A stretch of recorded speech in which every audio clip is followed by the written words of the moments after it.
Hello friends, good evening. कैसे हैं आप लोग? तो दोस्तों, आज की हमारी क्लास यानी कि थर्ड क्लास है। यूनाइटेड नेशन की तीसरी क्लास है। इकोनॉमिक एंड सोशल काउंसिल के बारे में आज हम पढ़ेंगे।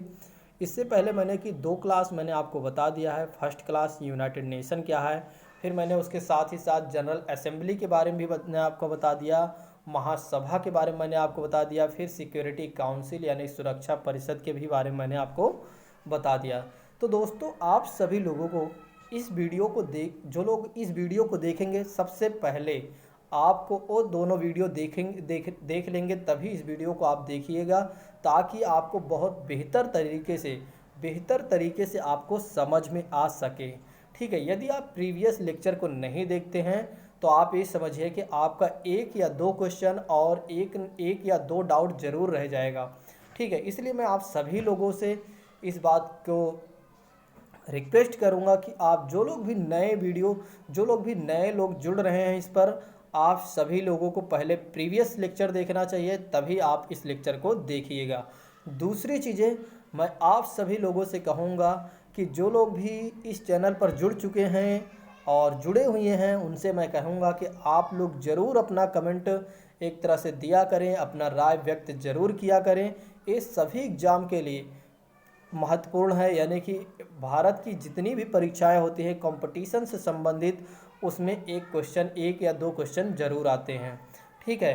खास तौर से यूपीएससी और यूपीपीसीएस और एसएससी सीजीएल जैसे बैंक जैसे सभी एग्जामों में आते हैं दोस्तों। तो आपको इसमें ये नहीं देखना है कि हाँ इसमें यूपीएससी के लिए है, सभी के लिए है दोस्तों ये। ठीक है। यूपीएससी के लिए तो मान लो रामबाण का काम करेगा और यूपीपीसीएस के लिए भी वही काम करेगा। ठीक है। आइए अब शुरू करते हैं, किसी और बात की अब चर्चा ना करते हुए। तो जो आज का लेक्चर है, आज की जो क्लास है, इकोनॉमिक एंड सोशल काउंसिल के बारे में आज हम पढ़ेंगे। ठीक है। यह किसका अंग है? यूनाइटेड नेशन का एक अंग है। ठीक है। आइए अब पढ़ते हैं। तो इकोनॉमिक एंड सोशल काउंसिल को हिंदी में क्या कहा जाता है? आर्थिक और सामाजिक परिषद। क्या कहा जाता है? आर्थिक और सामाजिक परिषद के नाम से हम जानते हैं। इसलिए इसके नाम के आगे, यह संयुक्त राष्ट्र का अंग है, इसलिए इसके नाम के आगे लगा हुआ है संयुक्त राष्ट्र आर्थिक और सामाजिक परिषद। ठीक है दोस्तों।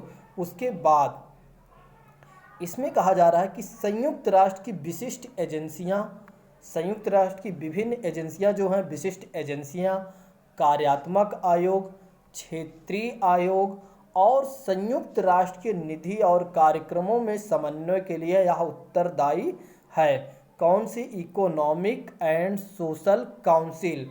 सोशल काउंसिल जो है संयुक्त राष्ट्र के निधि यानी कि पैसों की जरूरत और कार्यक्रमों में समन्वय के लिए यह उत्तरदायी है। इसका काम है, आगे हम बताएंगे। अभी इसका क्या काम है? एक तरह से इसके और भी काम है, लेकिन इसका मुख्य कार्य क्या है? एक तरह से निधि यानी कि पैसों का काम देखना, और भी जो अन्य कार्यक्रम होते हैं उसके साथ कोऑर्डिनेशन करना यानी कि समन्वय बनाना, इसका मुख्य कार्य है। दूसरी चीजें, इसका जो और भी कार्य है, यह अंतरराष्ट्रीय आर्थिक और सामाजिक मुद्दों पर भी चर्चा करने के लिए आर्थिक और सामाजिक अंतरराष्ट्रीय तौर पर आर्थिक और सामाजिक मुद्दों पर चर्चा करती है और उसके लिए केंद्रीय मंच के रूप में भी कार्य करती है। केंद्रीय मंच के रूप में यानी कि विश्व के एक तरह से केंद्र में जितने भी देश हैं उसके केंद्र में एक तरह से मुख्य कार्य करती है, केंद्रीय मंच के रूप में कार्य करती है। किसमें काम करती है? आर्थिक और सामाजिक मुद्दों पर चर्चा करने के लिए।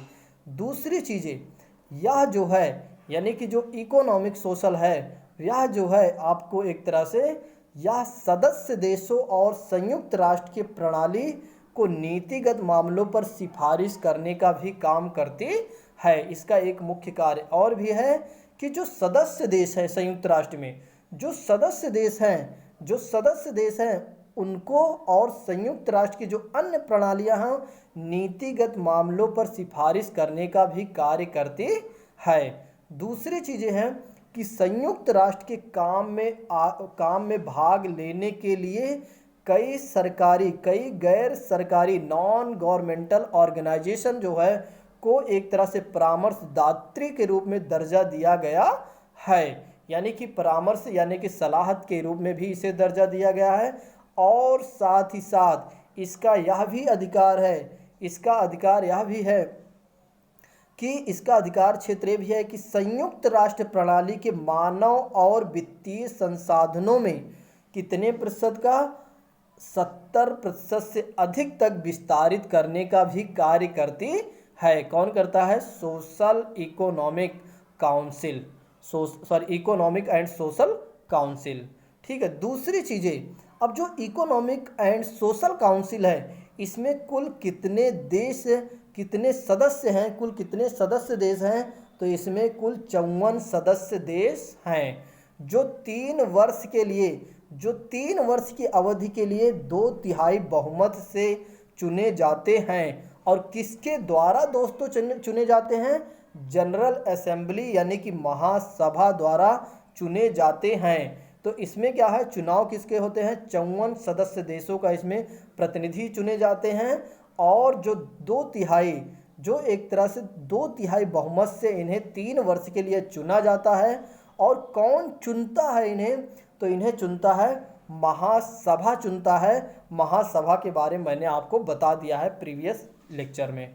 दूसरी चीज़ें इसमें ये भी इसका काम है कि यह क्या करता है, जनादेश, अपने जनादेश को पूरा करने के लिए शिक्षाविदों और व्यापार के क्षेत्र के प्रतिनिधियों और 2500 से यानी कि 2500 से अधिक जो पंजीकृत गैर सरकारी संगठन हैं उनसे यह सलाह भी लेता है, उनसे यह सलाह भी लेता है। एक तरह से मैं आपको बताना चाहूँ आम बोलचाल में तो यह आर्थिक और सामाजिक मुद्दों पर चर्चा करती है। विश्व में आर्थिक रूप से कौन लोग पिछड़े हुए हैं और सामाजिक रूप से कौन लोग पिछड़े हुए हैं, कौन सा देश, कौन से देश के किस हिस्से में लोग पिछड़े हुए हैं, इन सभी लोगों का एक तरह से समन्वय का कार्य करती है। और दूसरी चीज़ें हैं उनके उत्थान के लिए भी यह कार्य करती है। और यह सलाह भी लेती है। किससे लेती है सलाह? जो नॉन गवर्नमेंटल संगठन है, जो एनजीओ है, एक तरह से नॉन गवर्नमेंटल संगठन है, उनसे भी यह सलाह लेती है ताकि इसे कार्य करने में अपनी सक्षमता और भी प्रदान हो और इसके अंदर बहुत और अच्छे अंदर इसके अंदर और भी अच्छी चीज़ें आ सकें और अपने काम में बहुत अच्छे दक्षपूर्ण से कार्य को कर सकें। दूसरी चीज़ें हैं कि अब आर्थिक और सामाजिक परिषद के जो विशिष्ट एजेंसियां, निधि और कार्यक्रम, कार्यात्मक आयोग और क्षेत्रीय आयोग काम करते हैं। दूसरी चीज़ें हैं कि समन्वय के लिए इसमें क्या होता है, मुख्य कार्यकारी अधिकारी का एक बोर्ड होता है। जो भी देखो इसके अंदर क्या है कि जो सामाजिक, जो इसके अंदर संगठन यानी कि इसके अंदर जो कार्य करता है एक बोर्ड है जिसका नाम है मुख्य कार्यकारी अधिकारी बोर्ड, जिसे बोला जाता है ECB यानी कि चीफ एग्जीक्यूटिव और बोर्ड ऑफ कोऑर्डिनेशन करने का काम यही करती है। यही संस्था सारा काम करती है। इसके अंदर जो बोर्ड है वह काम करती है। जिसमें क्या हुआ है, इसके बोर्ड में कितने सदस्य हैं? 31 सदस्य हैं, जिसमें अध्यक्ष को भी शामिल किया गया है। यानी कि कह सकते हैं एक अध्यक्ष होता है और 30 अन्य सदस्य इसमें होते हैं। एक अध्यक्ष होता है और 3 अन्य सदस्य भी होते हैं, जिसका काम क्या है कि समन्वय यानी कि संयुक्त राष्ट्र का उच्चतम समन्वय मंच प्रदान करता है। दूसरी चीज़ें, ECB के पीछे अंतर्निहित आधार यह भी है कि संयुक्त राष्ट्र के तहत कार्यरत विभिन्न विशेष निकायों की प्रतिनिधियों का समन्वय करने के लिए एक संस्थागत तंत्र की भी आवश्यकता पड़ती है। ठीक है। इसको एक तरह से समन्वय के लिए संयुक्त राष्ट्र के तहत विभिन्न जो निकाय हैं, जो विशेष निकाय हैं, उनकी गतिविधियों का समन्वय करने के लिए, उनके साथ समन्वय करने के लिए इसे एक तरह से संस्थागत तंत्र की भी आवश्यकता पड़ती है। ठीक है। दूसरी चीज़ें हैं, संयुक्त राष्ट्र महासभा की अध्यक्षता करता है। यूनाइटेड नेशन के जो महासचिव की अध्यक्षता कौन करता है? ECB की बैठक में कब होती है? साल में 2 बार होती है, यानी कि वार्षिक बैठक वर्ष में 2 बार होती है, वर्ष में 2 बार आयोजित की जाती है। कौन करता है? संयुक्त राष्ट्र महासभा की अध्यक्षता में ईसीबी का बैठक, ईसीबी की जो बैठक होती है, कौन इसकी अध्यक्षता करता है? संयुक्त राष्ट्र, यानी कि यूनाइटेड नेशन के जो सचिव हैं, जो इसके महासचिव हैं, ईसीबी की अध्यक्षता करते हैं और साल में 2 बार यह अध्यक्षता की जाती, साल में 2 बार यह बैठक की जाती है। ठीक है, और ईसीबी का काम यह भी है, ईसीबी का काम यह भी है कि यह रिपोर्ट भी पेश करता है। किसको पेश करता है? इकोनॉमिक एंड सोशल काउंसिल और महासभा को यह रिपोर्ट भी पेश करता है, सामाजिक और आर्थिक मुद्दों पर चर्चा करके और इस सभी देशों के साथ समन्वय बना के, और कौन से देश क्या कर रहा है, कहाँ पर कितने लोग पिछड़े हैं आर्थिक रूप से और कौन सामाजिक रूप से। इसका काम यह भी है, जो ईसीबी है वह इकोनॉमिक, क्योंकि इकोनॉमिक जो है, इकोनॉमिक एंड काउंसिल की तो यह एक तरह से बोर्ड है ही है, उनको तो रिपोर्ट पेश करेगा। साथ ही साथ ईसीबी महासभा को भी, सॉरी दोस्तों, एक मिनट, ओ शिट,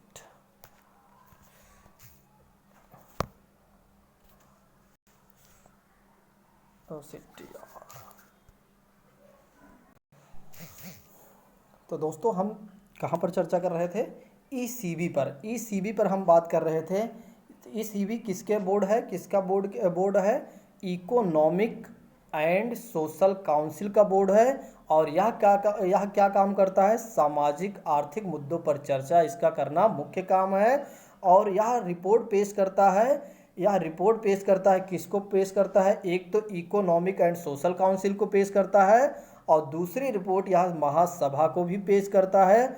और नेक्स्ट बात है इसमें जो ध्यान देने वाली बात है, इसकी जो बैठक होती है ईसीबी की, साल में 2 बार होती है, यानी कि वार्षिक बैठक होती है, वर्ष में 2 बार बैठक होती है, जिसकी अध्यक्षता कौन करता है? संयुक्त राष्ट्र के महासचिव करते हैं। उसके बाद नेक्स्ट बातें हम देखते हैं। अब जो संयुक्त राष्ट्र है, इसकी विभिन्न एजेंसियां भी हैं, इनके बारे में आइए हम देखते हैं। ठीक है, संयुक्त राष्ट्र की विभिन्न कम से कम 15 एजेंसियां हैं। ठीक है, इसके बारे में हम देखेंगे। पहली एजेंसी की बात कर लेते हैं, अंतर्राष्ट्रीय श्रम संगठन। पहली एजेंसी है अंतर्राष्ट्रीय श्रम संगठन, इंटरनेशनल लेबर ऑर्गेनाइजेशन, जिसे बोला जाता ILO। ILO के बारे में आपने देखा भी होगा कई बार। इसका जो मुख्य काम है, इसका जो मुख्य उद्देश्य है, सामाजिक और आर्थिक प्रगति को बढ़ावा देना और श्रम की स्थिति में सुधार करना इसका मुख्य काम है। किसका मुख्य काम है? इंटरनेशनल लेबर ऑर्गेनाइजेशन का मुख्य उद्देश्य क्या है? सामाजिक और आर्थिक प्रगति को यह बढ़ावा देना चाहती है और श्रम की स्थिति में, यानी कि काम की स्थिति में सुधार करने का भी काम करती है। कैसे काम करती है मैं आपको बताना चाहूँगा कि जैसे कई बार क्या होता है, कई देशों में जो लेबर होते हैं उनके साथ शोषण किया जाता है, तो यह क्या करती है, एक तरह से उनके ऊपर ध्यान देती है, यानी कि एक तरह से अपने संगठन में इस चर्चा को उठाती है और किस देश के लोग अपने श्रमिकों को एक तरह से न्यूनतम मजदूरी भी नहीं दे रहे हैं, काम के घंटे भी नहीं देख रहे हैं, लगातार उनसे काम करवाया जा रहा है, उनका शोषण किया जा रहा है। तो एक तरह से इसका काम क्या है? उन लोगों में जागरूकता पैदा करना भी इसका काम है। इसका काम क्या है?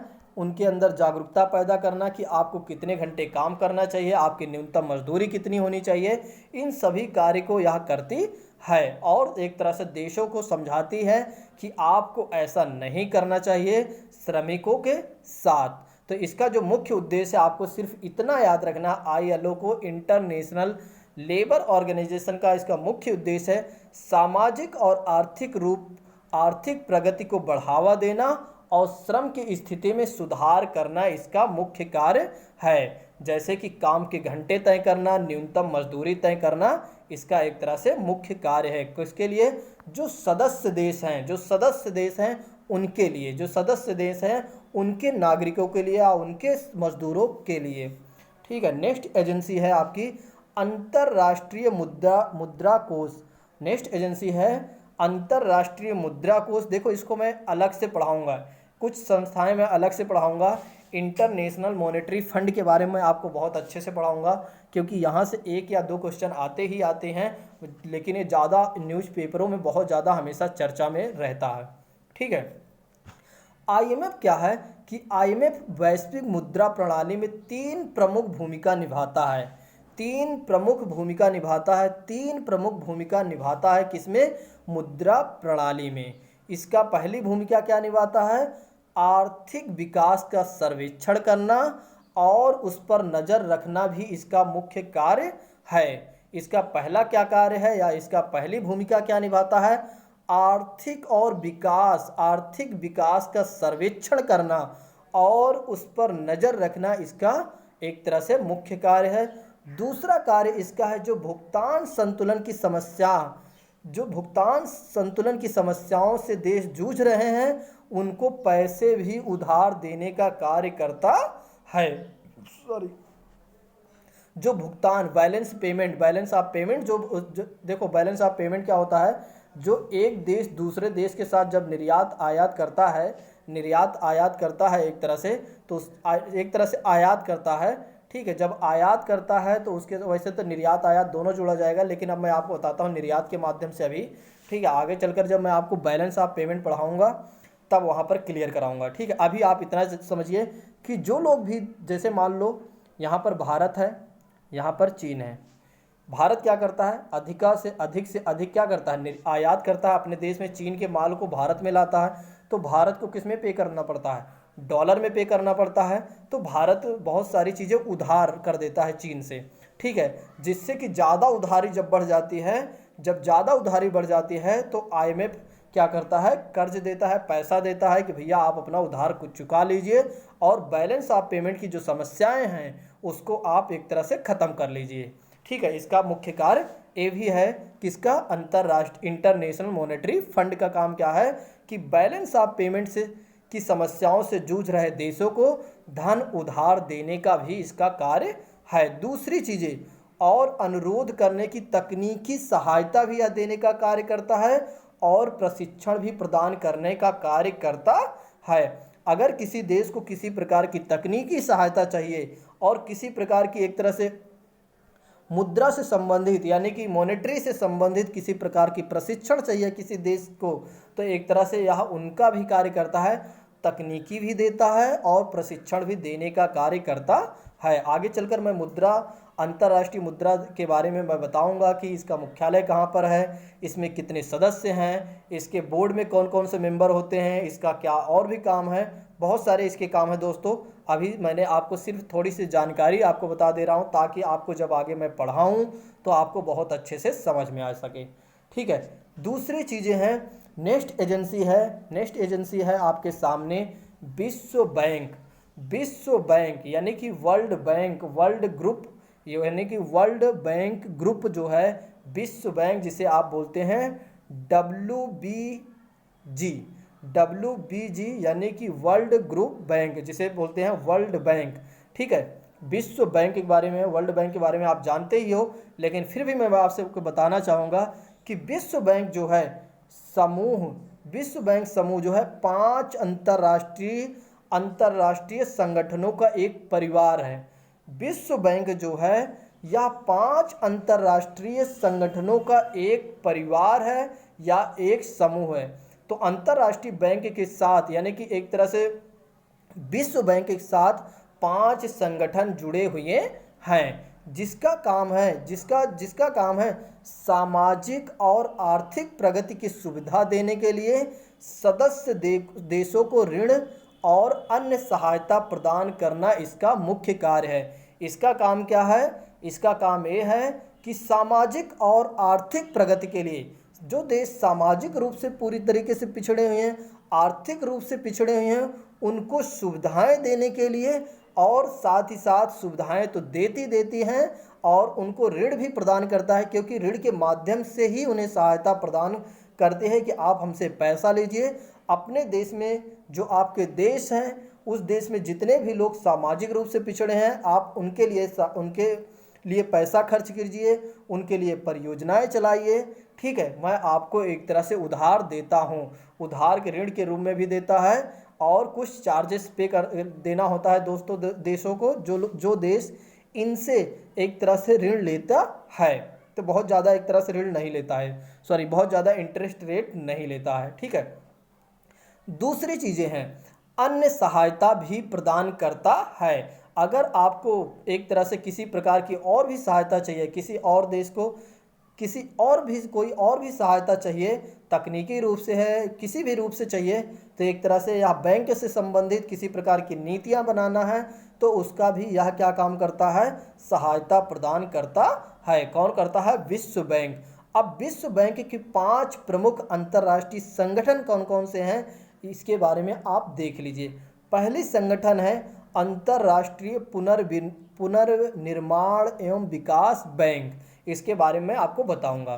दूसरी बैंक है अंतर्राष्ट्रीय विकास संघ, दूसरी बैंक है या दूसरा अंग है अंतर्राष्ट्रीय विकास संघ। तीसरा अंग है अंतर्राष्ट्रीय वित्त निगम है, और चौथा आपका है बहुपक्षीय निवेश गारंटी एजेंसी है, और नेक्स्ट अंग है अंतर्राष्ट्रीय निवेश विवाद निपटान केंद्र, भी इसका प्रमुख अंग है।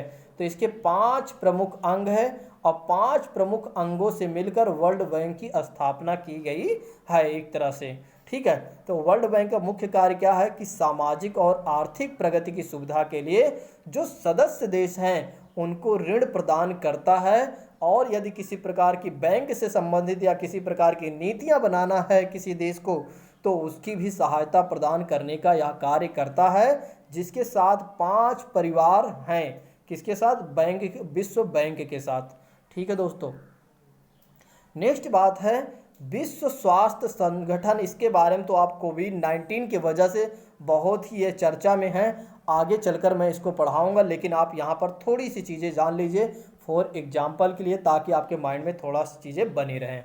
तो विश्व स्वास्थ्य संगठन WHO, ठीक है, विश्व स्वास्थ्य संगठन स्वास्थ्य के लिए निर्देशन देना और समन्वय बनाना इसका मुख्य काम है। तो इसका जो मुख्य काम है स्वास्थ्य के लिए निर्देश देना और समन्वय के लिए उत्तरदायी है, और समन्वय करना यानी कोऑर्डिनेशन बनाना इसका मुख्य कार्य है। मैं अभी और आपको एग्जाम्पल के माध्यम से समझाऊंगा।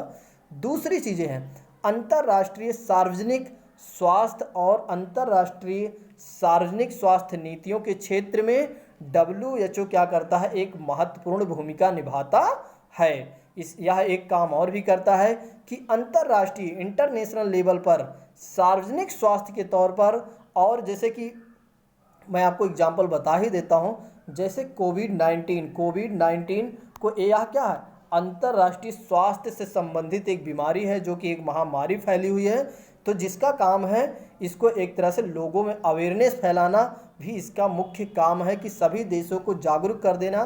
जैसे कि अभी चीन में क्या हुआ था, चीन के वुहान से कोरोना वायरस शुरू हुआ था, लेकिन WHO ने सभी देशों को अलर्ट करने में थोड़ा से देरी कर दी, जिसके कारण आज पूरा विश्व जो है एक तरह से इस महामारी से परेशान है।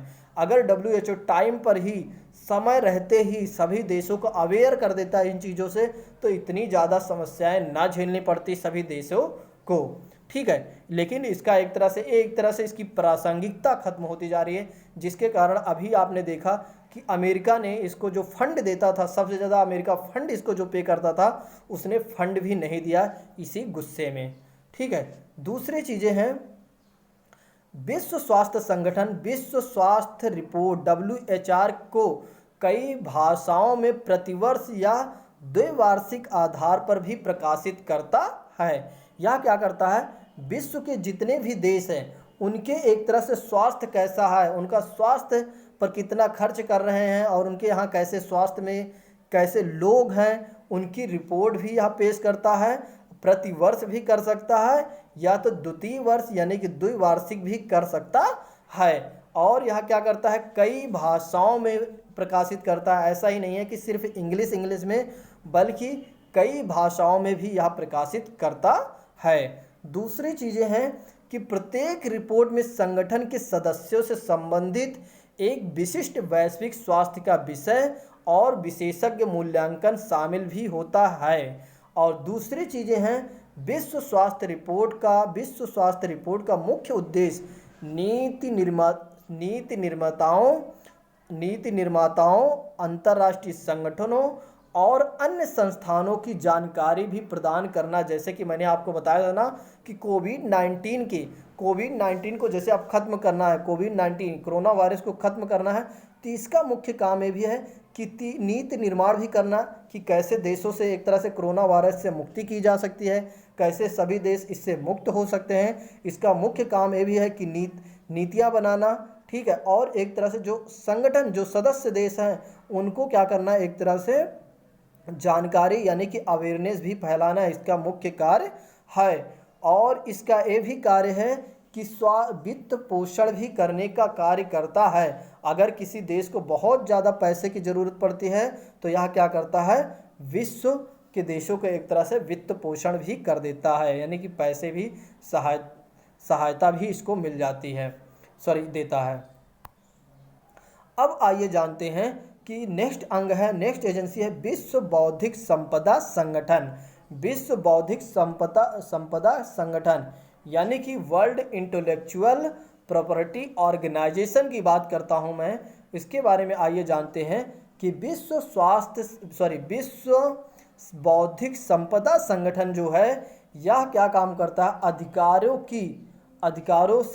अधिकारों की सुरक्षा से संबंधित विभिन्न प्रकार के कार्य करता है। अब देखो ये क्या कार्य करता है, कौन कौन से कार्य करता है दोस्तों, आइए जानते हैं। पहली चीज़, इसका जो मुख्य काम है, बौद्धिक संपदा की जो इंटेलेक्चुअल प्रॉपर्टी है, जो आज आप जानते हैं ना, रोबोट जानते हैं, रोबोट के माध्यम से सारा काम, आर्टिफिशियल से ज़्यादा लोग काम कर रहे हैं। कॉपीराइट जो होती है, ठीक है, ट्रेडमार्क जो होता है, ये उन सब काम में यह काम करता है, ठीक है।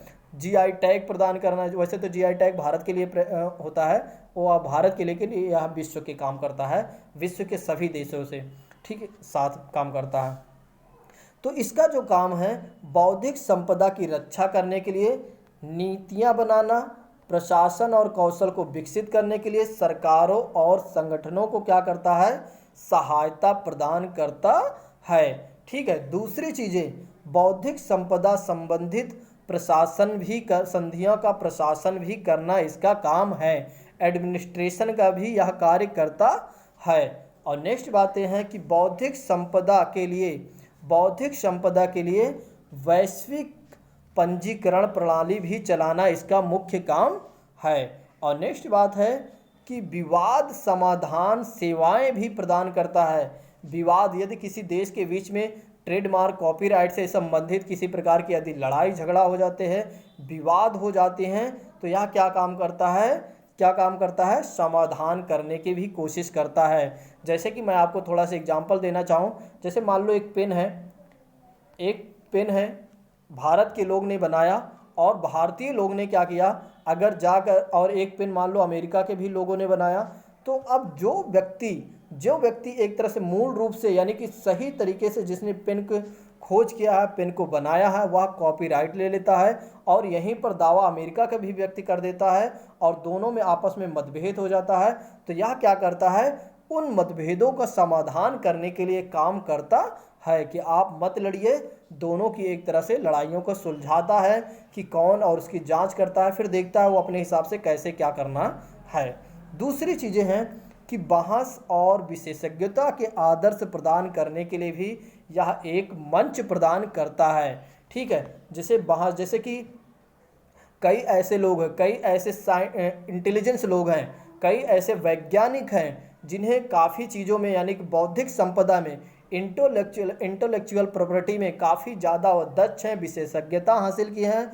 तो यह क्या करता है, वर्ल्ड के यानी कि विश्व के जितने भी वैज्ञानिक हैं, जो जानकार हैं, उनके लिए एक मंच प्रदान करता है ताकि उन लोगों में आपस में बहस हो सके और उससे एक अच्छा आउटपुट निकल कर आए, हो सकता है कुछ नई चीज़ें विकसित हो जाएं, ठीक है।